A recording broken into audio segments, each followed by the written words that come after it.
Hey, bienvenue à cet événement. Vraiment, je suis super contente de vous accueillir parce qu'on a atteint plus d'une centaine de personnes vraiment qui ont de l'intérêt pour un sujet qui est passionnant. Hein? C'est de venir faire du portage son allié au quotidien. Quel sujet intéressant. Donc, bienvenue. J'espère vraiment qu'aujourd'hui, je vais pouvoir vous apporter des nouvelles informations, des solutions, que je vais pouvoir vous aider à partager des idées. Je vais évidemment vous partager les miennes, mais c'est sûr que le but d'un événement comme ça, c'est de pouvoir partager ensemble nos expériences. Donc vraiment, là, hésitez pas, écrivez-moi sur le chat, écrivez vos commentaires, vraiment partagez ce que vous avez vécu. Vous allez voir au fur de la présentation, vous allez sûrement avoir des idées. En fait, je vous promets de faire ça assez court parce que j'ai l'habitude de parler, d'en faire beaucoup, mais je vais vous rappeler des rendez-vous et puis on va essayer de faire ça régulièrement justement selon vos sujets et vos préoccupations. Donc, faire du portage votre allié au quotidien. J'aimerais ça savoir, avant de commencer, si parmi vous déjà, parce que je vois qu'il y a quand même déjà plusieurs participants qui sont là, est-ce qu'il y a des adeptes de portage ici avec nous, parmi nous? Fait que faites-moi un petit coucou, un petit bonjour, allô, écrivez-moi n'importe quoi. Je veux juste savoir si je parle à des gens qui ont de l'expérience déjà en portage, qui ont vécu des expériences positives ou négatives, en tout cas, peu importe, qui connaissent ça, ou sinon, si j'ai juste des gens qui ne connaissent pas ça encore, mais qui veulent tout découvrir et dans le fond, avoir des idées. Donc, manifestez-vous, dites-moi si vous avez de l'expérience, si vous êtes des adeptes de portage. Bon, j'ai pas encore beaucoup de commentaires. Je vois ici, il y a Stéphanie qui est là. Stéphanie, peux-tu nous faire un petit coucou? Écrivez-moi des petits mots. Sinon, ben regardez, je vais commencer quand même tout de suite. Je vais essayer de vous mettre en contexte. Peut-être que ça va vous parler. Okay? J'ai besoin de mes bras. J'ai besoin de sortir. J'ai besoin de préparer mon repas, de faire mon ménage, de passer la balayeuse. J'ai besoin de monter à l'étage avec mon panier de linge. J'ai besoin de descendre au sous-sol. J'ai besoin de monter des escaliers, mais aussi de passer à travers des portes. J'ai besoin de sortir. J'ai besoin de voir du monde. J'ai besoin de prendre ma douche, d'aller à la toilette même, de relaxer, de prendre du temps, de réécouter un film, de travailler sur mon ordinateur. Mais à date, en tout cas, je sais pas pour vous autres, là, mais je pense que c'est des besoins qu'on a tous, qu'on soit parents ou pas. Donc, voilà, Andréane. Merci, Andréane. J'ai pas d'expérience, mais j'aimerais en apprendre plus. C'est super. J'ai essayé avec ma fille, mais elle est trop dure. Crise à chaque fois. Attends un peu. On va essayer de trouver des solutions. Mais bon, alors, et c'est ça, n'hésitez pas avec vos commentaires. Si j'ai pas le temps de répondre à tous, inquiétez-vous pas. Je vais prendre le temps de regarder le chat après, puis vous pouvez toujours me contacter. En fait, je réponds vraiment d'habitude très rapidement à mes messages. Donc, je disais, vous êtes peut-être reconnus. On n'a pas besoin de parents, on n'a pas besoin d'avoir de bébé pour avoir ces besoins-là, évidemment. Sauf que quand on devient parent puis qu'on a un bébé dans les bras, ça change un petit peu les choses. On se prépare, hein, on lit plein de choses sur les bébés. Tout le monde nous avertit, là, ça va changer ta vie, il va falloir que tu aies toujours un bébé dans les bras. On le sait, mais quand on l'a qui arrive, c'est toujours un petit peu un choc quand même. Faut qu'on s'adapte. Le bébé, ben on le sait parce qu'on nous le dit, mais quand on le voit, c'est vrai. Il est complètement dépendant. Il a besoin de nous à 100%. Il peut rien faire. Fait que c'est sûr qu'il pleure beaucoup. Souvent on a des bébés à bras, puis ça dépend encore des bébés. Il y a des bébés qui sont plus exigeants que d'autres. Il y a des bébés qui pleurent aussitôt qu'on les dépose. Fait que c'est sûr que ça dépend du niveau d'anxiété du bébé, sa personnalité, ça dépend de l'environnement, ça dépend de plein de choses. Fait que oui, on peut être chanceux puis avoir un bébé qu'on peut déposer puis qu'on oublie presque. Chanceux, oui ou non? Parce que dans le fond, de vivre cette expérience-là avec notre bébé, ben c'est quelque chose de très riche. Je regarde, j'ai plein de commentaires, là, c'est vraiment super. OK, wow, Myriam, enceinte, premier bébé déjà. Ben ça c'est bon, fait que ça c'est toi, tu vas découvrir. Là. Fait que là, on va te montrer des choses. Premier bébé aussi. Plusieurs expériences positives. Génial, Kim, Valérie, merci pour vos commentaires. Je vais les regarder vraiment en détail après. Bon, ben, dans le fond, c'est ça. Si on continue avec cette idée-là, on a un bébé maintenant, puis il a besoin de nos bras. Fait que là, nous, on a besoin de nos bras pour pouvoir faire tout ce que on a besoin de faire dans une journée, puis on a besoin de se déplacer aussi. Fait que évidemment, ben, il faut déplacer un bébé. Fait que là, c'est sûr que vous allez être initié dès le départ. Cadeaux, recherche, produits. Comment qu'on fait pour se déplacer avec un bébé? Fait que, évidemment, tout le monde passe à la poussette. Ça nous prend une poussette. Une poussette pour mettre notre bébé dedans, puis bon, c'est facile, on pousse la poussette, on peut aller partout. Ça, c'est un peu notre idée. Siège d'auto. Ça, c'est sûr que si on se déplace en voiture, on a besoin d'un siège d'auto. Mais un siège d'auto, c'est pour l'auto. C'est pas supposé être pour se promener partout avec. Je sais pas, en fait, pour celle, peut-être que vous avez déjà de l'expérience, vous pouvez le partager aussi. Mais en tout cas, moi, de mon côté, le siège d'auto, là, qu'on tient comme ça pour s'en aller, on se dit, ah, c'est pratique, je vais clipper ça sa poussette. Je vais, tu sais, ça a l'air super pratique, simple. Mais là, c'est parce qu'il faut le transporter, ce petit siège d'auto-là. C'est lourd, on s'arrache l'épaule avec ça. Il y a on va trouver des trucs là, pour accrocher avec une sangle, pour essayer de rendre ça plus léger. Mais finalement, là, il y a une solution bien plus simple à tout ça, là. Fait que, c'est sûr, moi, je prêche pour ma paroisse, j'ai mon expérience aussi, mais sérieusement, écoutez, moi, ça fait 15 ans que j'ai parti l'entreprise. Si vous me connaissez pas, mon nom, c'est Christine Duhaime. En fait, je suis ergothérapeute de formation. Je suis la fondatrice de Shibaro. Puis on fête nos 15 ans là, ce mois-ci. Fait que ça fait 15 ans que je tripe sur le portage. Pour moi, je dirais que ça a changé ma vie. Moi, je l'ai découvert quand mon premier avait 1 an et demi déjà. Puis je me suis toujours dit, si j'avais découvert ça avant, ça aurait changé bien des choses. Puis dans le fond, puis j'entends ça encore tous les jours quand je rencontre des nouveaux parents qui découvrent le portage. Ça a changé ma vie. Puis ça a changé la vie de des milliers de parents. Donc là maintenant, ben après 15 ans, là c'est plus juste moi qui en parle. Vous avez sûrement plein de gens dans votre entourage qui ont des expériences positives, dont vous. Alors partagez vos expériences aussi vraiment pour essayer de contaminer le plus de personnes possible à adopter ce mode de vie. Parce que oui, c'est un petit peu différent souvent que l'idée qu'on se fait. Là, je vais parler de la poussette, du siège d'auto. OK, oui, ça peut être pratique, mais il y a des moments, des choses tellement plus simples. C'est le portage. OK? Fait que les porte-bébés. Les porte-bébés, là, vous en entendez parler, c'est sûr, c'est rendu un outil qu'on dit indispensable. Il y en a plein sur le marché, évidemment. Il faut trouver son porte-bébé, puis dans le fond, c'est ça, là, le petit effort à donner, là, c'est d'utiliser un porte-bébé, de penser à notre porte-bébé pour à peu près tout, dans le fond. Le bébé, là, on va essayer de l'apporter partout avec nous. C'est ça qu'il a besoin. Puis ça, là, si j'ai un paquet de vidéos sur YouTube, puis dans le fond, je vous invite à aller voir ça aussi. J'ai une section sur le site Internet qui répond à toutes vos questions sur le portage, parce qu'évidemment, en 15-20 minutes, ce qu'on offre ce dîner, j'aurai pas le temps de vous parler de toutes les solutions et de répondre à toutes vos questions. Fait que c'est pour ça qu'on va se rencontrer souvent. Je suis ici en live au moins une fois ou deux par mois pour répondre à vos questions, puis discuter de sujets qui vous préoccupent, puis dans le fond qui vont vous apporter des choses aussi. Mais vous pouvez aller visiter la chaîne YouTube puis aller voir le site Internet pour avoir déjà des réponses aux questions. Mais vraiment, il y a des réponses positives pour presque tout sur le portage. Le portage est une solution incroyable. Fait que donc, porter son bébé, utiliser un porte-bébé. Le premier problème, trouver le porte-bébé qui nous convient. Fait que ça, on répondra pas trop de ça aujourd'hui parce qu'on n'a pas beaucoup de temps, mais c'est pas si compliqué. Juste quelques petits trucs à se questionner, puis il y a d'excellents choix qui vont vous aider à porter au quotidien aussi longtemps que vous le souhaitez, puis selon les activités que vous faites aussi. La plupart de nos porte-bébés vont vous permettre de faire toutes vos activités, d'être utilisées autant à l'intérieur qu'à l'extérieur.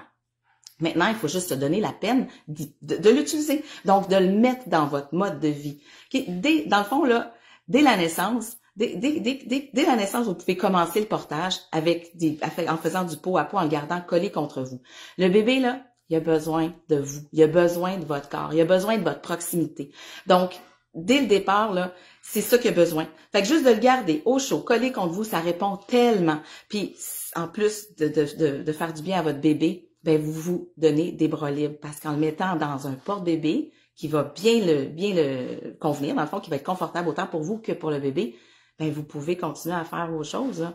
Fait que vous avez vos bras libres, fait que vous avez un beau petit bébé endormi, tout bien, réconforté, puis qui dans le fond va pas pleurer parce que vous le savez, la plupart du temps, vous allez essayer de le déposer, il va se mettre à pleurer. Là, il va être bien, il pleurera pas. Fait que vous allez être réconforté comme parent. C'est assez stressant, merci, hein, quand on a un bébé qui hurle sans arrêt.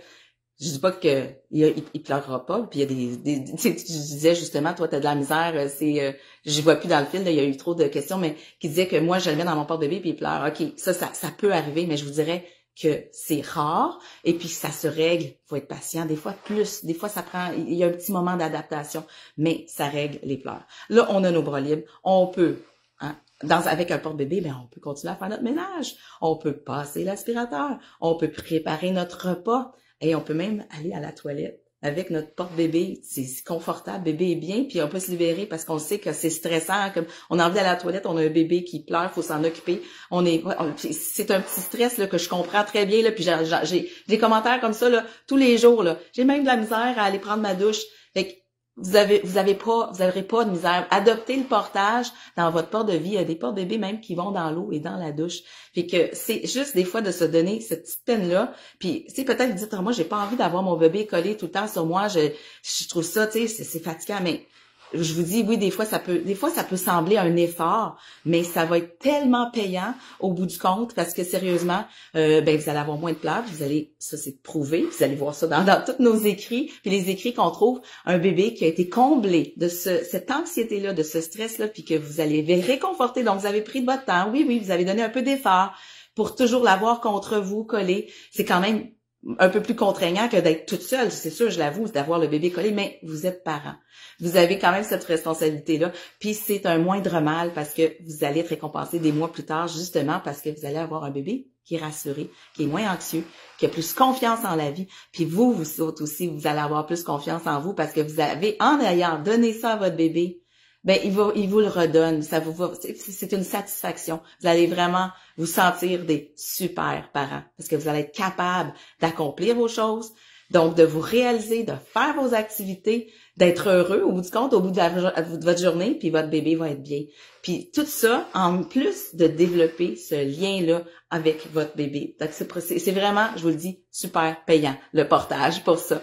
Bébé aime seulement ça quand elle la laisse s'endormir. J'avais travaillé fort pour qu'elle s'endorme. Je suis en train de lire les commentaires. Il y en a vraiment plein. Hey, merci beaucoup pour votre participation. Puis n'hésitez pas. Vraiment, je vais prendre le temps d'y répondre à la fin, là. Je vais essayer de voir un petit peu, prendre un petit peu de temps. Mais regardez, ce sera pas bien long. Dans le fond, là, j'aimerais ça que vous me partagiez vos idées aussi de quand est-ce que vous utilisez le portage. Parce que là, dans le fond, je parlais, c'est ça, vous allez pouvoir l'utiliser pour vos activités quotidiennes. Sortir avec votre bébé, là. Oui, des fois, ça peut être pratique, la poussette, si on est on fait une promenade sur un beau terrain plat, il n'y a pas de neige, il n'y a pas de gravel, il n'y a rien à monter, pas d'escalier, ça va. Mais, justement, une poussette, ça va pas dans beaucoup de terrain, hein. Ni moindrement, c'est accidenté en forêt, on a un petit peu de marche, sentier, c'est pas évident, la poussette. En plus, s'il faut monter des escaliers, là, il faut soulever la poussette, fait que c'est super lourd, puis c'est dangereux, là. À chaque fois que j'ai eu à soulever une poussette dans des escaliers, là, j'avais peur pour la vie de mon bébé que ça déboule puis qu'on s'enfarge, peu importe. C'est pas évident de monter une poussette dans les escaliers. Et puis passer dans des portes, des fois, fait que là, on s'en va, là. Tu sais, on arrive en auto, on a notre poussette dans le coffre de l'auto.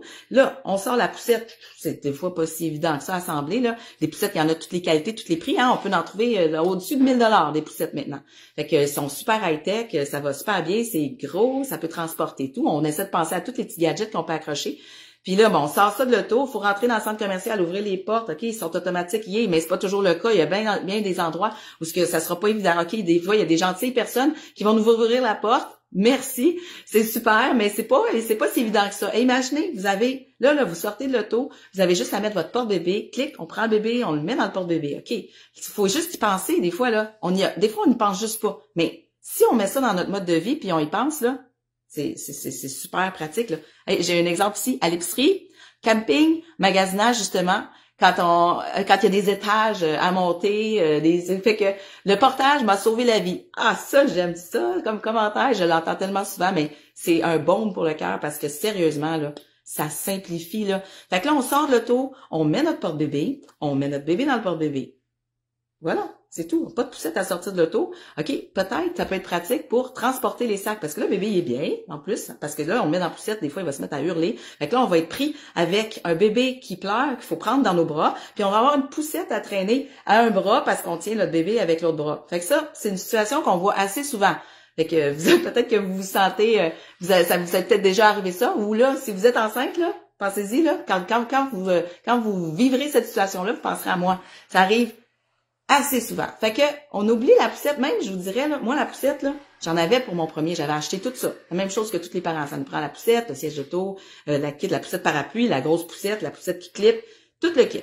OK? Mais, pour mon deuxième, je l'utilise encore un petit peu parce que, tu sais, c'est un mode de vie que moi, il y a 15 ans, que, dans le fond, j'avais pas appris non plus, là. J'ai appris ce mode de vie-là.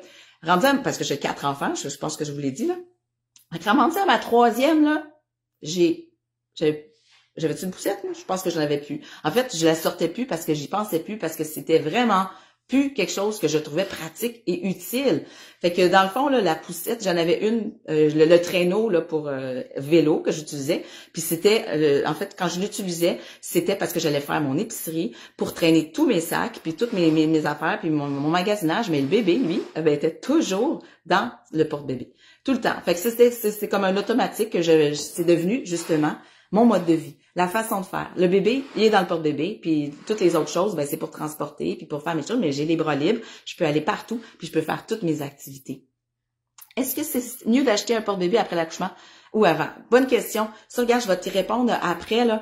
Mais parce que là, oui, là, vous êtes, pour plusieurs d'entre vous, vous êtes peut-être que vous attendez un bébé. Vous êtes justement dans ce processus-là de chercher un porte-bébé. Ça, je vais vraiment être là pour répondre à vos questions après. Vous pourrez m'écrire. On pourra même se parler si c'est ça qui est votre préoccupation. C'est vraiment...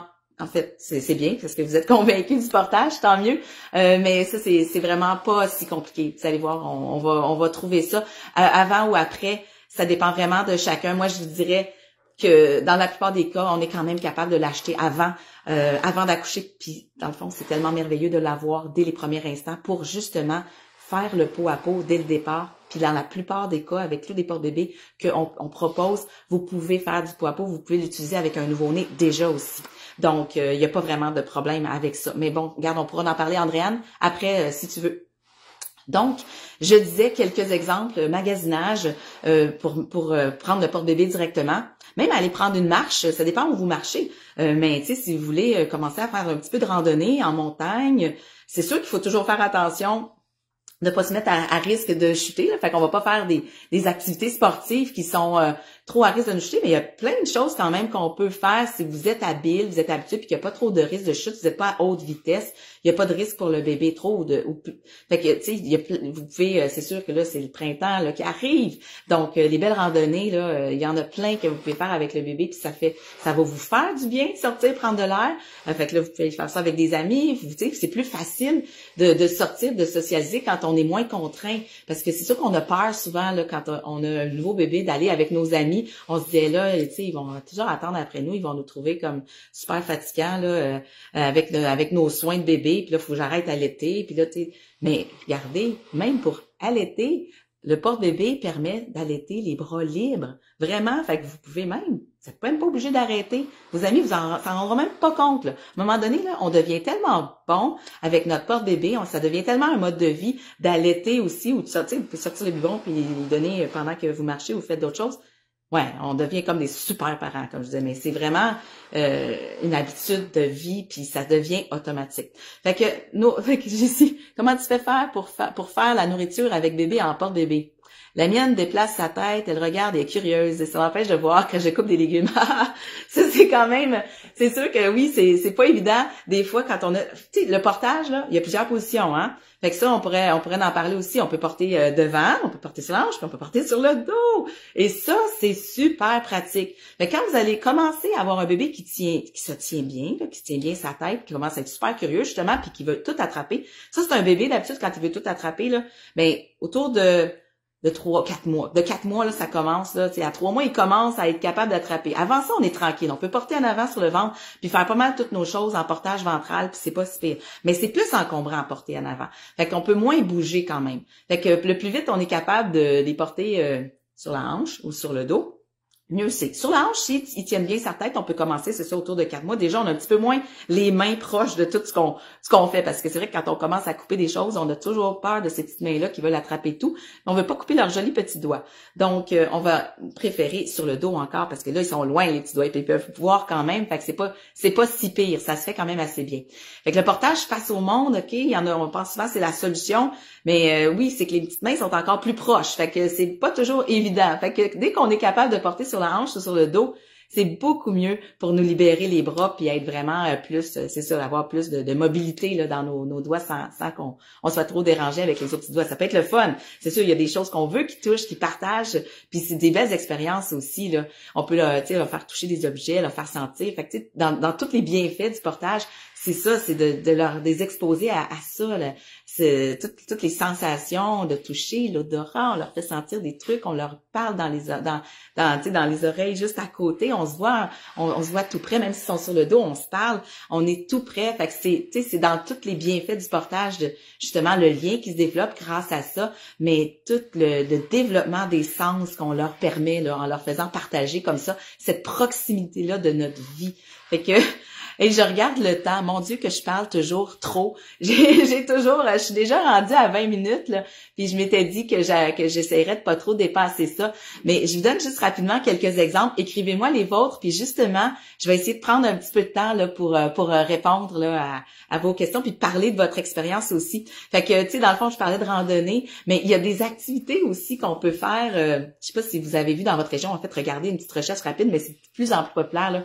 Et des cours de yoga bébé, de salsa bébé, des cardio-poussettes, des choses comme ça, mais ils appellent ça cardio-poussettes, mais la plupart du temps, ben, dans cet organisme-là, là, mais il y a plein de compagnies, cardio plein air, bébé cardio, j'ai plusieurs partenaires là, qui font ça, là, fait que Joanie, je me souviens pas du nom de ta compagnie, mais en tout cas, il y a plusieurs mamans là où des physiothérapeutes, des kinesthésistes, en tout cas, plein de professionnels qui organisent des ateliers. Allez voir, là, j'en ai plein en tête, là, puis je veux pas penser que j'oublie, sinon vous m'écrirez, puis je vous donnerai des noms de ceux que je connais, là, qui organisent des cours aussi, des entraînements, musculation douce avec bébé, en porte-bébé.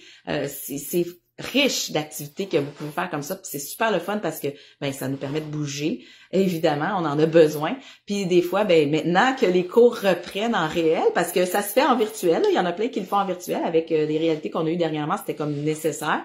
Mais là, ça commence à revenir en vrai, fait que c'est super de pouvoir aller voir d'autres mamans, partager des activités, fait que c'est super cool là, vraiment essayer de profiter de ça.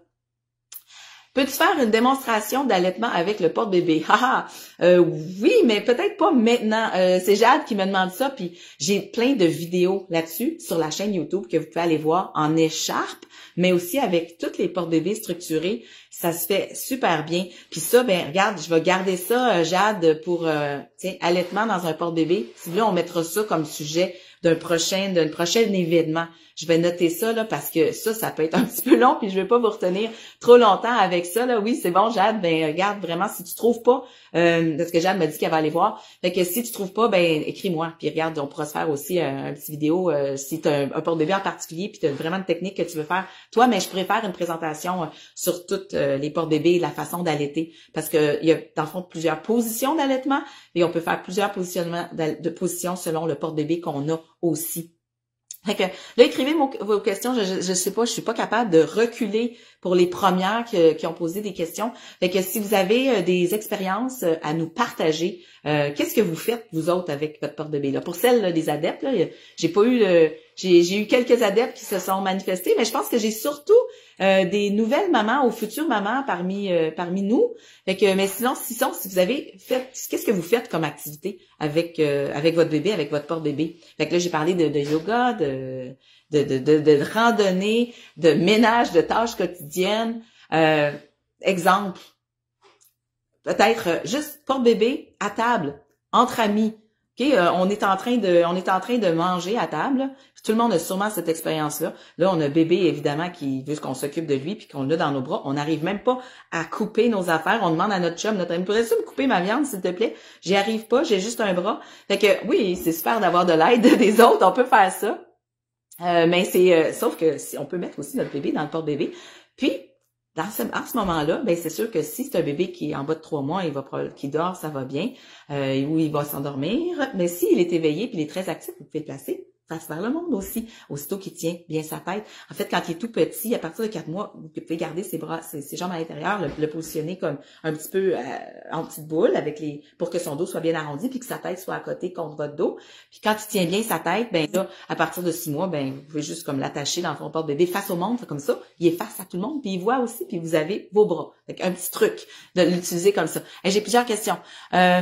Ici, dans le fond, est-ce que c'est normal que j'ai mal au dos après un certain moment? Ben, pas tellement, non, parce que normalement, si ton porte-bébé est bien ajusté, puis que tu as le bon porte-bébé, tu devrais pas avoir mal au dos. Si t'as pas mal au dos quand tu prends ton bébé dans tes bras, puis t'as mal au dos dans ton porte-bébé, c'est pas normal. Parce que c'est beaucoup plus difficile sur le dos de tenir un bébé dans ses bras, qu'il soit bien attaché, avec la charge bien répartie. Oh, ça va trop vite, j'ai trop de questions, j'arrive pas à toutes les voir. L'hiver, je trouve ça compliqué. Oui, hey, mais l'hiver achève, yes, bonne nouvelle. Mais l'hiver, là, avec la neige, une poussette dans la neige, j'ai rien de pire que ça, là, c'est l'enfer, là. Fait que c'est sûr qu'un porte-bébé, c'est une super bonne solution. Fait que là, c'est toute la question, et ça, encore une fois, j'ai plein de vidéos là-dessus, c'est de bien habiller le bébé pour la sortie, mais sinon, c'est vraiment plus facile de sortir avec son bébé dans le porte-bébé que d'avec une poussette. Vous allez marcher partout, OK? Oui, peut-être qu'il faut faire attention que ça soit pas trop glissant. Quand c'est super glissant puis qu'il y a de la glace, c'est dangereux. Mettez des crampons, c'est sûr que c'est une solution mais il faut faire vraiment attention de pas chuter. Fait que y a des conditions qui sont un peu plus difficiles que d'autres pour sortir. J'ai essayé avec l'écharpe et le porte-bébé dur, mais dans tous les cas, mon bébé semble tellement avoir chaud. Ah, là, oui, c'est vrai. L'été s'en vient. Ça, c'est une question qui nous préoccupe toujours. Moi, j'ai chaud à rien. Fait que là, avec le bébé, c'est pas évident. Et puis, c'est vrai, quand il fait 30 degrés, là, c'est pas évident de porter son bébé en porte-bébé. Donc, il y a des porte-bébés plus légers que d'autres. On en a fait en maille. Il y a vraiment des solutions qui sont le plus légères possible. Mais quand il fait vraiment très chaud puis qu'on ne supporte pas nous-mêmes, ben il y a, à moins de mettre un ventilateur puis de rester à l'air climatisé, c'est pas évident. Fait que c'est sûr que d'avoir son bébé quand on est quelqu'un qui a toujours chaud, c'est un enjeu qui demande un peu plus difficile, je vous dirais. De le porter sur le dos, c'est déjà beaucoup moins chaud. Devant, on a souvent plus chaud. Fait que quand on a plus de liberté de mouvement, devant, c'est moins pire. On va alterner ensemble, hein, papa, maman. C'est le fun d'avoir de l'aide des fois pour le porter. Des amis aussi, d'alterner pour quand il fait très, très chaud, justement, là, pour essayer de s'aider avec ça. Fait que c'est sûr que ça, c'est des solutions. Puis il y a des porte-bébés, comme je disais, qui sont plus légers. Même l'écharpe, qui est très enveloppante. L'écharpe, il y a plein de façons de l'attacher. Puis ça, c'est des trucs que je pourrais vous donner. Vous pouvez attacher votre écharpe sans mettre de tissu sur les épaules. Et ça fait du bien quand il fait chaud. Là, on peut l'attacher juste en bandeau aussi, croisé aussi, mettre moins de tissu. Fait que selon le porte-bébé que vous avez, il y a des solutions qui sont un petit peu plus agréable quand il fait chaud aux températures. Bon, j'essaie de répondre au plus de questions que je peux, mais vraiment, je vais essayer de prendre le temps après, là, par texte, je vais vous répondre, puis je vous redonne des rendez-vous. Je vous dis, au moins 2 fois par mois, on va faire des événements comme ça, fait que venez puis posez vos questions. Quel type de porte-bébé privilégié pour les tâches quotidiennes? Ben, vraiment, là, je pense que toutes les porte-bébés que vous allez trouver sur Shimparu sont bons pour les tâches quotidiennes. Vraiment, le truc, c'est de trouver celui que vous êtes confortable, qui vous convient bien, que vous trouvez facile à utiliser. Okay? Tous les porte-bébés on doit apprendre à les utiliser. Il y en a pas vraiment de plus simple que d'autres. Okay? Vous pensez que l'écharpe est compliquée? L'écharpe est ultra simple. Il faut juste se donner la peine de l'apprendre. Vraiment, chaque porte-bébé a ses détails, ses complexités, c'est comme avantages, inconvénients. Donc, il faut vraiment se poser la question sur qu'est-ce qui est important pour vous quand vous magasinez le porte-bébé. Puis vraiment, ça peut être le look simplement. Si moi, j'aime pas ça, avoir plein de tissus puis avoir à m'emballer. Moi, j'aime pas ça, des boucles. Moi, je veux quelque chose qui s'attache, bing, bing, comme ça, puis c'est fini. Je veux pas faire des nouages. Vraiment, faut vous poser des questions. Qu'est-ce que vous voulez? Moi, je peux vous aider dans ça, vraiment, essayer de vous aider à trouver ce porte-bébé-là, mais sérieusement, une fois que vous avez trouvé le porte-bébé qui vous convient, il peut faire autant à l'intérieur. Fait que vous pouvez vous allez pouvoir allaiter votre porte-bébé avec un structuré, là, ils se font tous. Vous pouvez aller autant à l'extérieur avec votre écharpe. On pense des fois l'écharpe c'est pour porter à l'intérieur, pour faire du poids-peau. Non, l'écharpe aussi c'est super pour faire de la randonnée. C'est même merveilleux pour faire de la randonnée. Ça prend pas beaucoup de place, puis ça sert à plein de choses. Votre écharpe, vous pouvez la mettre sur le sol pour faire un tapis de sol. Vous pouvez couvrir le bébé quand il fait froid. Vous pouvez faire un hamac avec aussi. Vous pouvez l'attacher puis vous s'asseoir comme une balançoire. Vous pouvez, ça se traîne dans le fond d'un sac, ça prend pas de place. C'est facile à mettre autant par-dessus un manteau qu'en dessous. Fait que toutes les porte-bébés s'adaptent pour toutes les situations. Là, ça va être peut-être justement fait chaud, fait froid. Peut-être que si vous tripez portage, puis probablement c'est ce qui va arriver si vous commencez, ben vous allez peut-être vouloir peut-être deux porte-bébés justement pour un qui est moins chaud, un qui est plus chaud, un que papa va plus utiliser, qui préfère comme style, vous, tu sais, c'est typique, mais j'aime pas ça de dire ça parce que ça a l'air un peu stéréotype, mais souvent, maman veut son écharpe. Parce que maman, elle aime bien allaiter, vraiment allaiter dans l'écharpe, c'est super, vraiment facile. Puis pourtant, c'est super beau, un papa avec une écharpe, c'est bien, mais C'est un petit peu moins populaire chez les papas, malheureusement. Fait que souvent, papa va préférer un petit structuré simple, un Pop & Go, un Evo Air, un Multi 2.0 sont populaires chez les papas, beaucoup ces modèles-là, mais chez les mamans aussi, vraiment, là, ça se fait aussi, on peut allaiter, comme je vous disais, dans toutes les portes-bébés aussi. Fait que vous n'êtes pas obligés d'en acheter 2 ou 5 ou 10, parce que j'en connais qui en ont une dizaine de portes-bébés. Vous n'êtes pas obligés, vraiment pas. Les portes-bébés sont assez polyvalents, vous n'avez pas besoin d'en acheter plein. Mon bébé se recule toujours la tête vers l'arrière. Il n'a jamais l'air bien. N'aime pas être enveloppé. Y a-t-il des trucs pour l'aider? Ah, que ça arrive, souvent que j'entends ça. Ton bébé, il doit avoir autour de 2, 3, 4 mois, là. En tout cas, dans cette période-là, là, c'est assez fréquent. Il commence à être éveillé. Il dort moins. Ils sont curieux. Ils veulent voir plus. Puis quand on porte dans les premiers mois, ben on porte souvent en avant. Fait que là, le bébé grandit. Fait que là, sa tête, elle devient de plus en plus vis-à-vis la nôtre. Hein? Fait que là, l'espace bulle, hein, quand même. On a besoin de ça. C'est un être humain à part aussi, bébé. Fait qu'on a beau s'aimer énormément, mais on a besoin de chacun notre bulle et notre espace. Puis, ben, tu sais, quand on est face à face, c'est un peu plus difficile. Fait que bon, souvent, on va penser, on dit, OK, je vais mettre le bébé face au monde. Ça va être la solution. Mais vraiment, face au monde, il y a quelques désavantages, puis c'est, en tout cas, ça vous lirez, j'ai des articles là-dessus, et puis je vais en parler, on va faire un événement juste là-dessus. On peut changer de position. C'est sûr que, regarde, justement, si tu cherches des solutions comme ça, bon, ça peut en être une.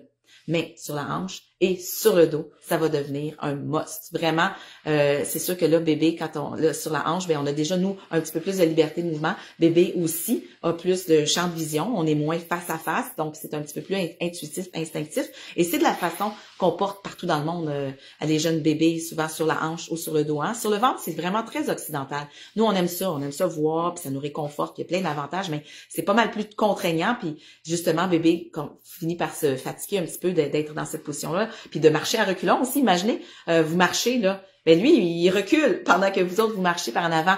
Donc ça peut être inconfortable pour les bébés aussi de se promener à reculons puis de voir le monde à reculons.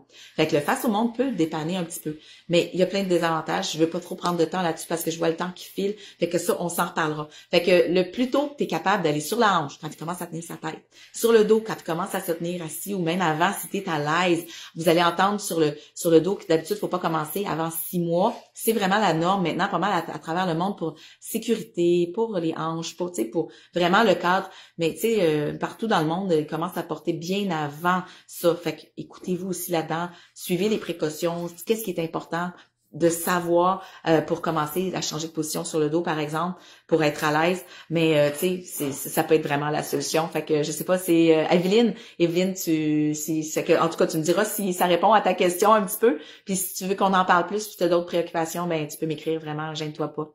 Rotation externe des hanches chez le bébé. C'est pas dangereux si on laisse longtemps. Rotation externe. Là, on parle d'une abduction, dans le fond. En fait, c'est l'écartement des hanches. Puis, flexion, qui est la position idéale. Fait que, oui, il faut faire attention. Là, c'est Andréane qui me pose cette question-là, qui est très pertinente aussi sur le bon positionnement du bébé. Un bon porte-bébé, ça doit respecter cet écartement idéal-là et la flexion. On parle d'une position accroupie. Ça, encore une fois, j'ai beaucoup d'informations. Allez voir la foire aux questions sur le site Internet ou mes vidéos sur YouTube pour parler de la position physiologique. Qu'est-ce qui est important? Donc oui, c'est important d'avoir un bon positionnement. Et puis dans un bon positionnement, il n'y a pas de limite, il n'y a pas de danger. Donc vraiment, c'est ça. Pour les détails sur ça, allez voir un petit peu plus en détail. Je prendrai pas plus de temps aujourd'hui. Il y a trop de questions, trop de préoccupations. Et puis j'ai déjà dépassé mon temps, évidemment, c'était sûr. Fait que je suis rendue à 35 minutes. J'ai mon chrono à côté de moi. J'ai pas le choix parce que sinon je fais 2 heures de présentation et j'arrête jamais. Fait que là, je voulais juste pas oublier de vous dire que c'est ça, dans le fond, pour ceux qui ont assisté à la présentation, dans le chat, on va l'écrire, dans le fond, sur la publication, un code promo. Donc, si vous n'avez pas encore acheté votre porte-bébé, ben ça serait le temps jusqu'à dimanche, vous avez un 15%. Vous avez juste quand vous êtes au panier, à mettre le code bienvenue 22. Donc, c'est un petit code promotionnel qui va vous permettre d'avoir 15% de rabais. Quand même mieux que rien. Fait que si vous étiez justement dans le stade de ça, là, proche de votre choix, ben c'est le temps d'y aller. Mais bon, vraiment, n'hésitez pas à me contacter. Vous pouvez m'écrire. Là, j'ai beaucoup de réponses. Ça se peut que je réponde pas dans la prochaine heure, mais je vais prendre du temps là d'ici la fin de la journée pour répondre à ça. D'habitude, je réponds vraiment assez rapidement. Vous pouvez m'appeler aussi là sur mon téléphone. Laissez-moi un message.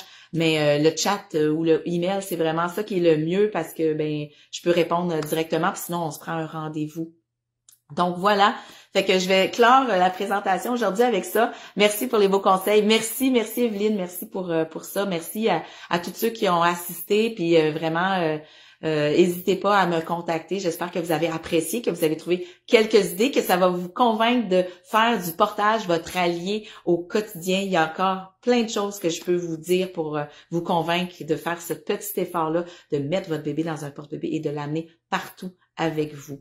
Donc, sur ce, je vous dis au revoir et à la prochaine. Vraiment, bye bye!